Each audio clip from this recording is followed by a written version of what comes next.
Hi, I'm Mike Ball, author of The Face of Battle. Today we're going to talk about figure sizes, what figures I use for the Face of Battle and why, also what other figures I use for my different type of Face of Battle games. Then we're going to talk about the one true scale.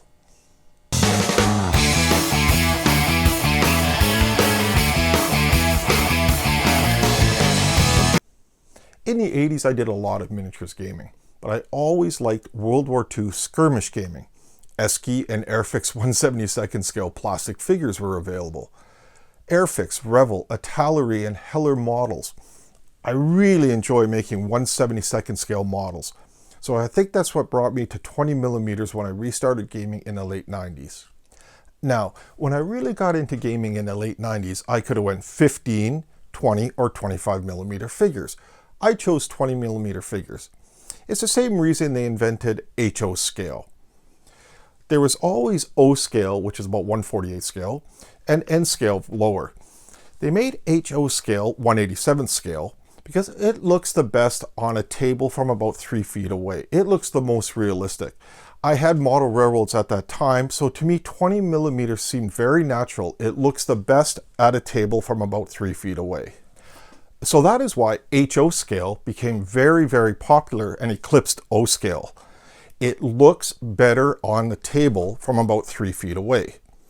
HO scale 1/87 is very close to 20 millimeter scale, 1/72, 1/76. So I continued to purchase all my models and figures in 20 millimeter size and 1/72, 1/76 scale and went from there. When I started playing games in the late 90s and early 2000, there was so much variety in 20 millimeter. You had SHQ, FFA, Battlefront, Eureka, Foundry, and then came those great looking AB figures, RAFM figures, so much selection to choose from. Also, because I play the Face of Battle at conventions and scenarios that I want to play test the rules, I need a lot of different nationalities, a lot of different periods, a lot of different types of troops, engineers, airborne, ski troops, all these kind of things I needed, and I needed them in 20 millimeter. So I could not find them in any other size. So around that time you had 15, 20, and 25 millimeter figures. Your large scale figures were 25 millimeters. Then came the scale creep. 25 became 26, 27. If you bought 27 millimeter figures, they don't work with your 25 millimeter figures. Well, scale creep never really happened to 20 millimeter figures. Then 27s became heroic 28s. Then it went to 32. When did this ever end? So I stuck with 20 millimeter figures, pretty stable. Over the years, I've accumulated dozens of 20 millimeter, 1/72 and HO scale buildings, bridges, bunkers, all kinds of terrain, hundreds of miniatures. All these vehicles behind me, I couldn't even imagine the undertaking it would be to replace all this now. Another thing is cost. Have you seen the cost of things today? 28 millimeter figures, 1/48 scale buildings? Wow. I have dozens and dozens of buildings. Look at all the vehicles behind me, hundreds of miniatures in all different periods and nationalities. It would cost me a small fortune to replace all that and start over again. There are so many cool things you can get in 20 millimeter. For example, I can get this 1/72 scale glider. These would look really cool on a gaming table if I was doing Pegasus Bridge. So many cool models in 1/72 scale. Why not play 20 mil? Another thing to consider when doing skirmish gaming is storage. Where am I going to put all this? Well, as your scale increases, your storage space is also going to have to increase. Plus, I go to a lot of conventions. All that back and forth with those big boxes, at this point, scale does come into play. So that's why I like to game in 20 millimeter. The cost, ease of storage, transportation to and from conventions, but the main reason is that look on the gaming table to me just is fantastic. Now, when I game in other eras besides World War II, I still like to stay in 20 millimeter. For example, when I'm gaming the Face of Modern Battle and I'm playing Vietnam, I play 20 millimeter, and I could use these cool 1/72 scale helicopters and 1/72 scale riverboat. Now, when I play in more recent battles, I still use 20 millimeter for all my tanks and infantry. Now, a lot of the buildings that can go between periods, the same thing with trees. A tree in World War II, a tree is the same in Vietnam as it is in the modern battles. So I get to share a lot of my terrain across all these different periods. So I still stay within 20mm for majority of my skirmish gaming. So I have branched out into 28mm in different periods.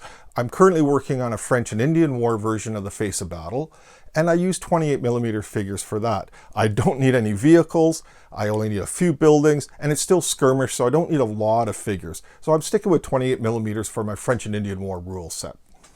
I also decided to go with 28mm for my Face of Battle horror rules called the Faces of Horror.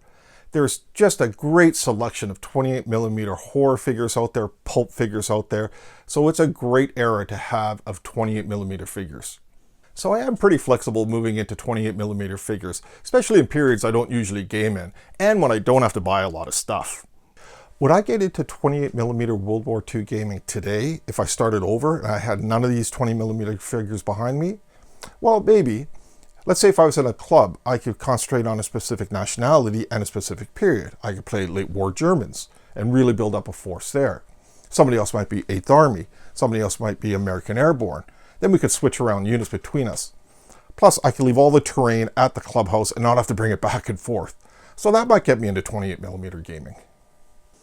There's certainly an explosion in the 28mm figure manufacturers, and 3D printing has blown it right out of the water here with your selection and availability of 28mm figures. So it's not like it was 10-15 years ago. I certainly see the appeal of 28mm figures for their detail, much more detail than on 20 or 15mm figures. They are fantastic if you're a good figure painter. I, on the other hand, am not a good figure painter. I use the 3-foot rule. Do my miniatures look good at 3 feet away? That's where they are on the gaming table. I'm much better suited for painting a 20mm figure than a 28mm figure. In the end, I still think I would stick with 20mm figures. Why? Just like I mentioned before, there's the cost. I have to bring all this stuff back and forth to conventions. I have to support multiple nationalities, multiple periods. I also like the look of a 20mm figure, the buildings on the gaming table. I'd stay with 20mm. There's always been a lot of talk in the gaming circles about what is the one true scale. Well, for me, it's 20mm. For the variety of nationalities, the cost, the ease of transportation, but more importantly, how it looks on the gaming table, 20mm is the one true scale. Well, that's it for today. Thanks so much for watching. Don't forget to hit subscribe, and I'd love to know your comments.